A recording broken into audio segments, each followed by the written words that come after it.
আপনার কি স্পাইসি কিছু একটা স্ন্যাক্স খেতে মন চাইছে, সেটাও আবার আপনি নিজে হাতে তৈরি করবেন, তাও আবার একদম কম উপকরণে, কম খাটনিতে এবং কম সময়ে, তাহলে আমার এই রেসিপিটা আপনার জন্য।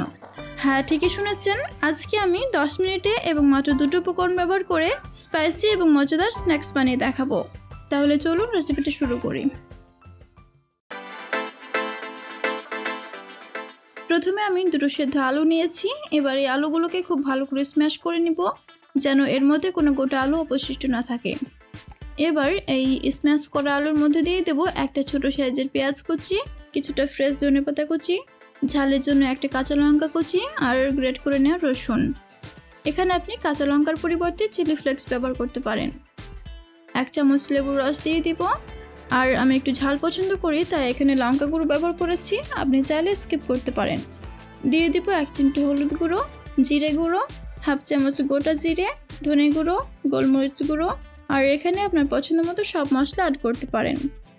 বাইন্ডিংয়ের জন্য এখানে ব্রেড ক্রাম্ব ব্যবহার করব, তার জন্য 3টে ব্রেড নিয়েছি।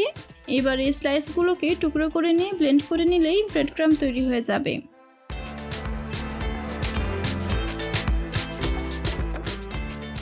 ব্রেড ক্রাম্বটাকে আলুর মধ্যে দিয়ে দিলাম, আর দিয়ে দিলাম 2 টেবিল চামচ কর্নফ্লোর। এবার সব কিছু খুব ভালো করে মিশিয়ে নিব। মিশ্রণটা যদি নরম মনে হয় তাহলে আপনি এখানে আরও কিছুটা ব্রেড ক্রাম্ব অথবা কর্নফ্লোর ব্যবহার করতে পারেন। আর হ্যাঁ, এখানে লবণটা দেওয়া হয়েছিল না, তাই সেটা আমি অফ ক্যামেরায় দিয়ে দিয়েছি।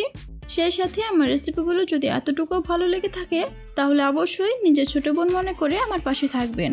মিশ্রণটা ঠিক এমন হবে যে এটাকে আপনি ডোয়ের মতো করে হাতে উঠিয়ে নিতে পারবেন। এখানে আমি একটা বেকিং পেপারের ওপরে অল্প একটু তেল ব্রাশ করে নিচ্ছি।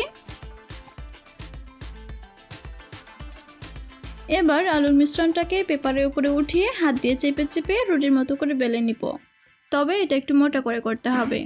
আর আপনি কোনো প্লেট বা থালার উপরে এটা করতে চাইলে অবশ্যই প্লেট বা থালার গায়ে তেল মাখিয়ে নেবেন, নাহলে কিন্তু মিশ্রণটা চিপকে যাবে। এবার ছুরির সাহায্যে চারিদিকটা সমান করে নিয়ে লম্বাটে একটা শেপ দিয়ে দিব।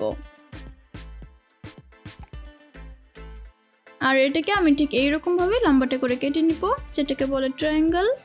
তবে আপনি আপনার পছন্দ মতো যে কোনো শেপে এটা করতে পারেন।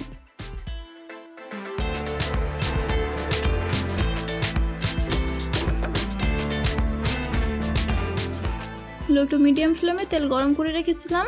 এবার একে একে সব স্ন্যাক্সগুলোকে তেলের মধ্যে দিয়ে দিব।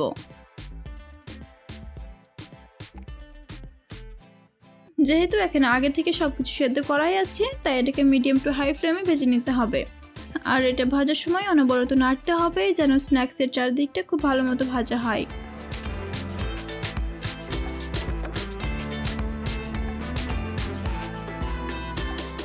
স্ন্যাক্সের মধ্যে পছন্দ মতো কালার চলে আসলে এটাকে উঠিয়ে নেবেন। আর এটাকে আমি টিস্যুর মধ্যে উঠিয়ে নিচ্ছি, যেন এক্সেস যে তেলটা সেটা শুষে নেয়। তাহলে দেখতেই পেলেন কত কম উপকরণে এবং কম খাটনিতে স্ন্যাক্সগুলো তৈরি হয়ে গেল। ক্রিস্পি এই স্ন্যাক্সটা একবার হলেও বাসায় ট্রাই করবেন। বিশেষ করে যারা নতুন রাঁধুনি আছেন তারা কিন্তু খুবই সহজে এটা বানাতে পারবেন। আর যদি আপনি এটা বাসায় বানিয়ে থাকেন তাহলে কমেন্ট করে জানাবেন কেমন হয়েছে। আর আপনি কোন রেসিপি দেখতে চান সেটা কিন্তু নির্দ্বিধায় কমেন্টে জানাতে পারেন, আমি কিন্তু অবশ্যই চেষ্টা করব। আজকে পর্যন্তই, আবারও কথা হবে অন্য কোনো একটা ভিডিওতে। সবাই ভালো থাকবেন, সুস্থ থাকবেন এবং দেশি রাঁধুনির সঙ্গে থাকবেন। আল্লাহ হাফেজ।